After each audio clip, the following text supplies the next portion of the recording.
Voilà. Alors qu'est-ce qu'il faut faire maintenant après? Ça pousse. Pour que ça pousse. J'ai mis les graines, on a mis la terre. Qu'est-ce qu'on fait si on veut que ça pousse? Très bien, de l'eau. Tu vois, j'ai mis un petit... Hop. On va mettre un petit peu d'eau comme ça. Et maintenant après, alors dans 10 jours, il y aura des petits baobabs qui vont commencer à sortir. Hein. Il faut les mettre dans un endroit de la maison où il y a beaucoup de lumière et de chaleur. D'accord? Là, tu vas les garder à la maison, un endroit où il y a du soleil.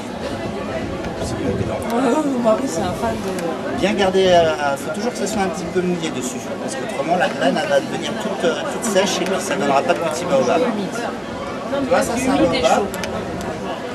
Ça c'était une graine. Ça a 3 mois. Tu vois le baobab, ce qu'il a fait, regarde. Ici c'est quoi là?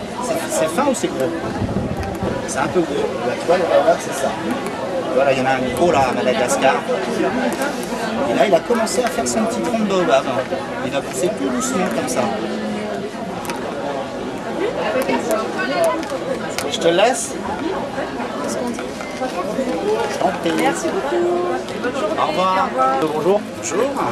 Nous sommes ici au Forum des associations dans votre stand qui est spécialisé, donc Inecoba, votre association qui est spécialisée sur l'implantation de baobab.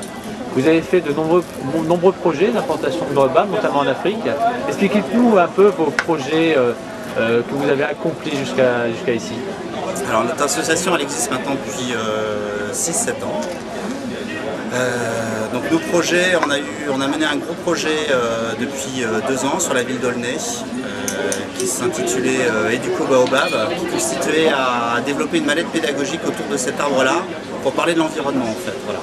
Et le support ça a été le baobab, donc avec l'aide du service de la coopération décentralisée de la ville, et également l'ensemble de l'inspection d'académie, 2 secteurs sur Aulnay.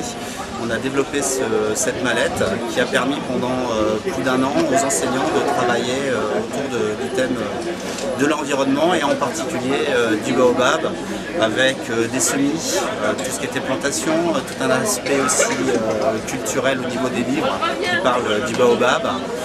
On avait également de la dégustation de pulpe de baobab, donc toujours autour de cet arbre-là et sur différents pôles de compétences qui étaient, voilà, il y avait des mathématiques, de la littérature, de la partie botanique.